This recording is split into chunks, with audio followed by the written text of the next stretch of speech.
নমস্কার বন্ধুরা, paper and colours চ্যানেলে আপনাদের সবাইকে স্বাগত। আমি পৌলমী। আমার আজকের রচনার বিষয় গ্রামের হাট বাজার। যদি আপনি প্রথমবার চ্যানেলটিতে ভিজিট করে থাকেন তাহলে চ্যানেলটি সাবস্ক্রাইব করার অনুরোধ রইল, আর পাশে থাকা বেল আইকনটি প্রেস করবেন যাতে আমার আপলোড করা প্রতিটি ভিডিওর নোটিফিকেশান সবার আগে আপনার কাছে পৌঁছয়। আসুন শুরু করা যাক। ভূমিকা।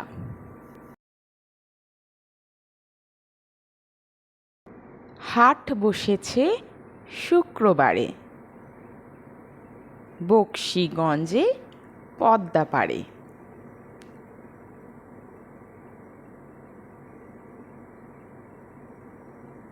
জিনিসপত্র জুটিয়ে এনে গ্রামের মানুষ বেচে কেনে। রবীন্দ্রনাথ ঠাকুর।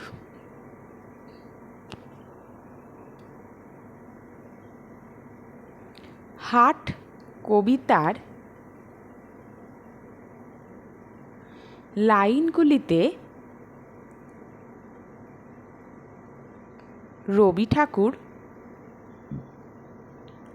সুন্দরভাবে পল্লী অঞ্চলের হাটের প্রকৃত রূপটি তুলে ধরেছেন।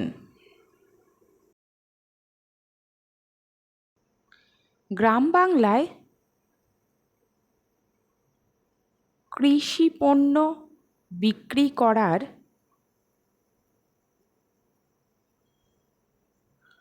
প্রধান মাধ্যম হল গ্রাম্য হাট বাজার।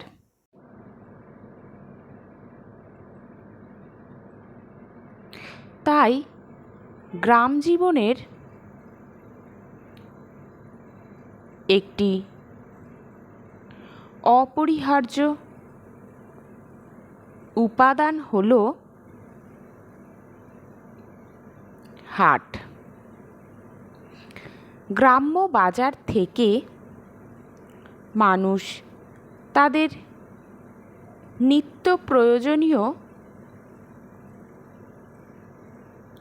জিনিসপত্র কেনাকাটা করে বলে গ্রাম্য বাজারের ভূমিকা অপরিসীম সাধারণ মানুষের কাছে।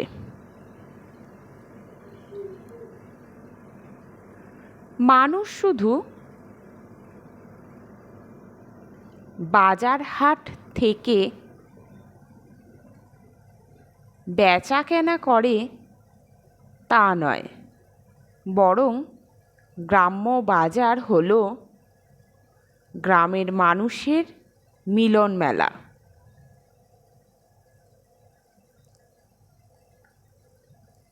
হাট ও বাজারের পার্থক্য।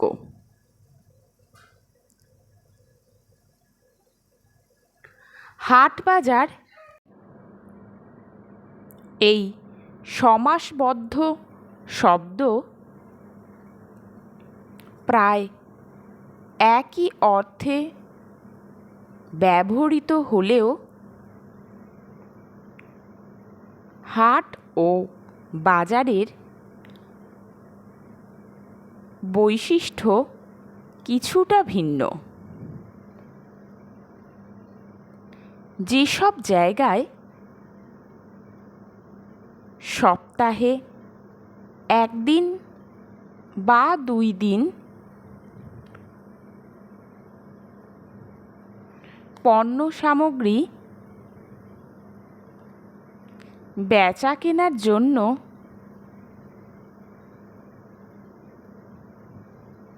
প্রচুর লোকের সমাগম হয়, সেসব স্থানকে হাট বলে।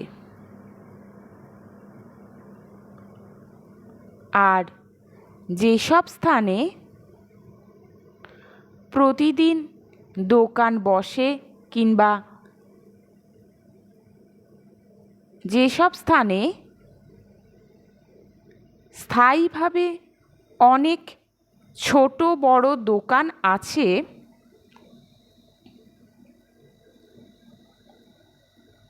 সেসব স্থানকে বাজার বলে। হাট বাজারের অবস্থান।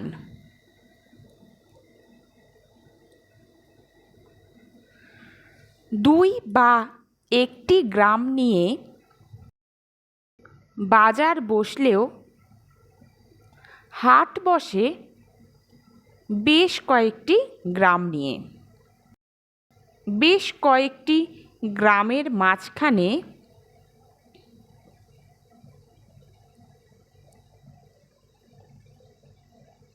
যেখানে সব গ্রামের মানুষের যাতায়াতের সুবিধা আছে এমন জায়গায় হাট বসে।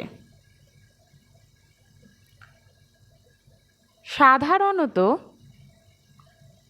নদী, খাল কিংবা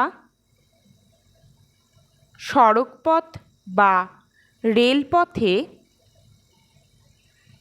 যাতায়াতের সুবিধা আছে এমন স্থানেই হাট বসে।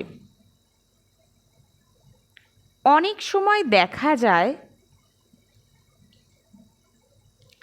কোনো কোনো স্থানীয় বাজারকে কেন্দ্র করেই বাজারের আশেপাশের বিস্তৃত জায়গা জুড়ে বসে সাপ্তাহিক হাট। তবে গ্রামের অধিকাংশ বড় হাট বাজার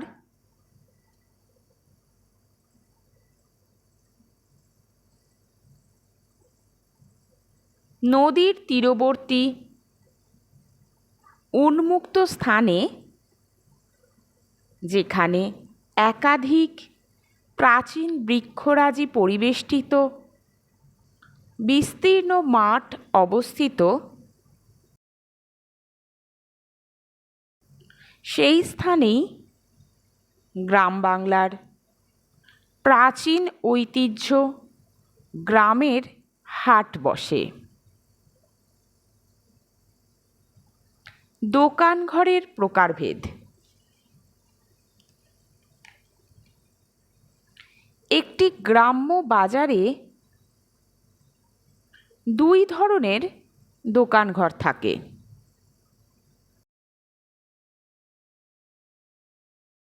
কিছু দোকানঘর স্থায়ী ভিত্তিতে গড়ে ওঠে।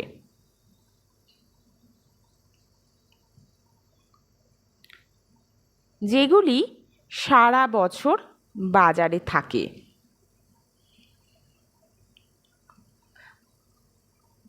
আর কিছু থাকে অস্থায়ী ভিত্তিতে বা ভাসমানভাবে গড়ে ওঠে।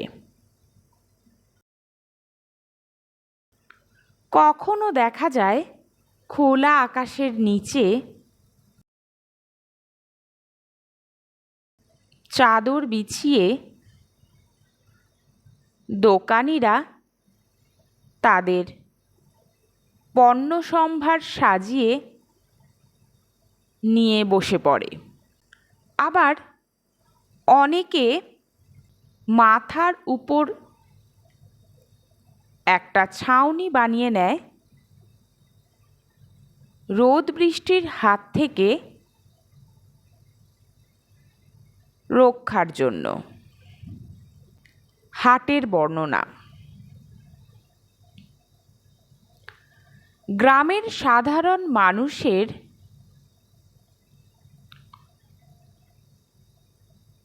প্রয়োজনীয় জিনিসপত্রের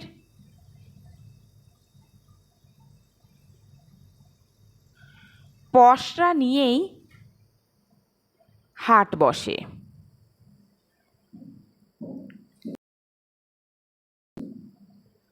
খুব বেশি দামি জিনিস সেখানে বিক্রি হয় না।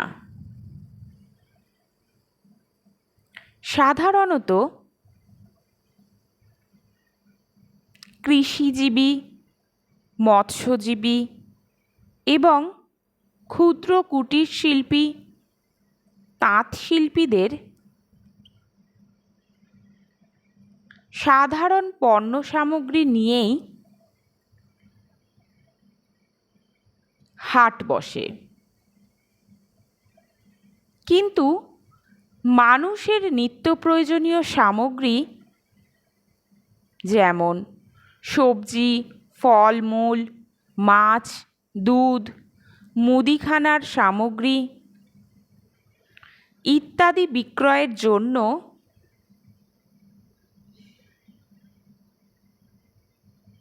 স্থায়ীভাবে গড়ে ওঠা দোকানগুলিতেই পাওয়া যায়, যেগুলিকে বাজার বলে।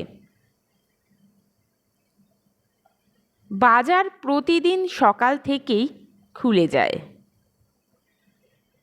কিন্তু হাট বসে একদিনই।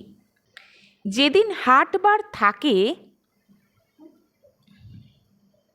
দূর দূরান্ত থেকে ব্যবসায়ীরা বিপুল পণ্য সামগ্রী নিয়ে সমবেত হয়, আর আশেপাশের গ্রামের মানুষেরা সাপ্তাহিক প্রয়োজনীয় জিনিসপত্র কেনার জন্য দলে দলে আসতে থাকে। এভাবেই ক্রেতা বিক্রেতাদের সমাগম হয় হাটে। সাধারণত দুপুরের একটু আগে থেকেই বিক্রেতাদের আগমন শুরু হয় এবং বিকেলের দিকে হাট জমজমাট হয়ে ওঠে।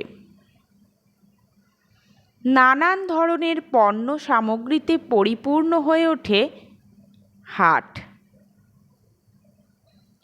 গ্রামের মানুষ উদ্বৃত্ত পণ্য যেমন চাল, ডাল, পেঁয়াজ, আদা, রসুন, সবজি, হাঁস মুরগি, পান সুপারি, গুড় ইত্যাদি নিয়ে হাটে আসে।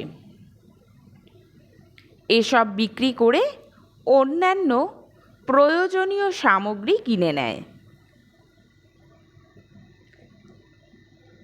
হাটে কেনা বেচার সুবিধার্থে এক এক অংশ এক এক ধরনের পণ্যের জন্য নির্ধারিত থাকে এবং দোকানগুলি থাকে সারিবদ্ধভাবে। হাটের একাংশে থাকে কাঁচা বাজার, অর্থাৎ আনাজপাতি পাওয়া যায়। এর পাশে থাকে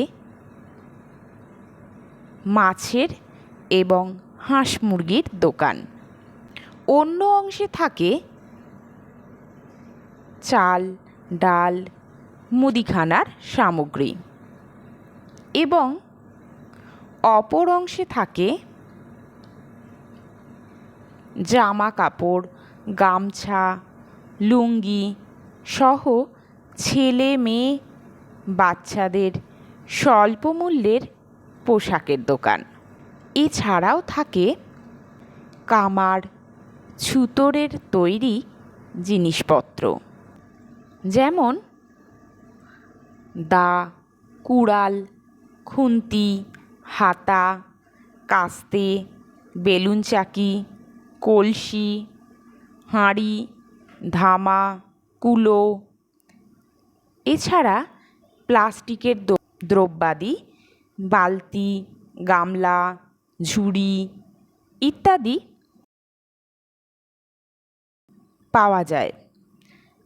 আবার খাবার দাবারও গরম গরম বানিয়ে বিক্রি হয়। থাকে বাচ্চাদের খেলনা, মেয়েদের প্রসাধনী সামগ্রী, হাতে তৈরি মাটির গয়না, ঘর সাজানোর সামগ্রী ইত্যাদি। বেচা কেনাও হয় প্রচুর।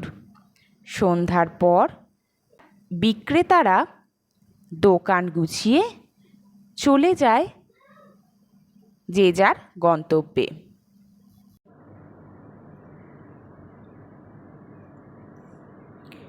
গ্রাম্য বাজারের অসুবিধা।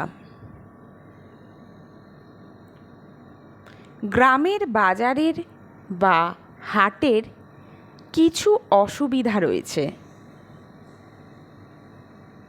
এই সব বাজারের মালপত্রের নির্দিষ্ট মূল্য থাকে না। বিক্রেতারা যাকে যেরকম পারে দাম বলে, নিজেদের লাভের কথা মাথায় রেখে। এতে ভোক্তাগণ অনেক সময়ই ঠকে যায়।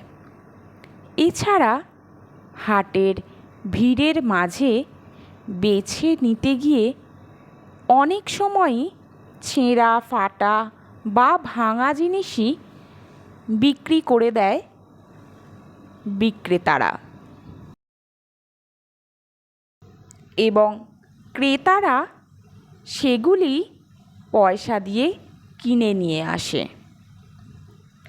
আবার কখনো মারামারি, ঝগড়া, বিবাদের কেন্দ্রে পরিণত হয় হাট। এতে গ্রাম্য বাজারে যাওয়া মানুষের নিরাপত্তার বিঘ্ন ঘটে। গ্রাম্য বাজারের সুবিধা। হাট বাজার গ্রাম্য জীবনের বাণিজ্যিক প্রাণস্বরূপ। গ্রামে চাষি, কুটির শিল্পী ও অন্যান্য ভোগ্যপণ্য উৎপাদনকারীরা তাদের উৎপাদিত বিক্রয়যোগ্য সামগ্রী যেমন বেচার সুযোগ পায়, তেমনি ক্রেতারা তাদের প্রয়োজনীয় জিনিস হাতের কাছে পেয়ে যায়। তাছাড়া হাট গ্রাম ও পল্লীর অর্থকরী জীবনে একটা বিশেষ ভূমিকা পালন করে। হাটকে কেন্দ্র করে গড়ে ওঠে সেই অঞ্চলের অর্থনীতি। উপসংহার। অতীতকালে হাট ছিল গ্রামীণ জীবনের প্রাণ। আশেপাশের গ্রামগুলি এক একটা হাটকে আশ্রয় করে তাদের একত্রিত হওয়ার সুযোগ পেত। পারস্পরিক খবরাখবর বিনিময় করত।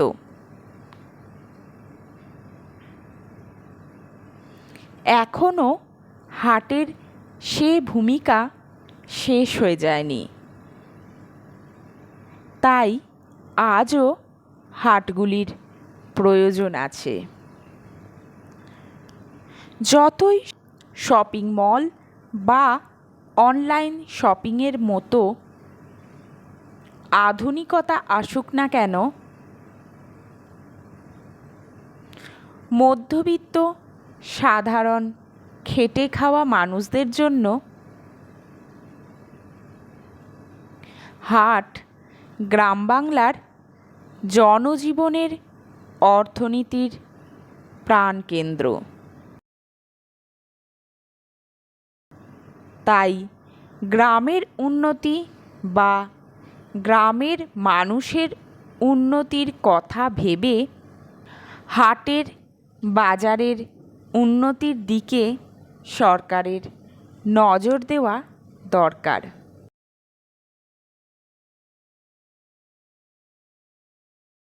ধন্যবাদ ভিডিওটি সম্পূর্ণ দেখার জন্য। এরকম আরও অন্য কোনো বিষয়ের উপর ভিডিও পেতে চাইলে অবশ্যই কমেন্ট করে জানাবেন। আপনাদের কমেন্ট আমাকে উৎসাহ দেয় কাজে। ভালো থাকবেন। দেখা হবে পরবর্তী কোনো নতুন ভিডিও নিয়ে। আর ভিডিওটি ভালো লেগে থাকলে লাইক, শেয়ার এবং সাবস্ক্রাইব করতে ভুলবেন না।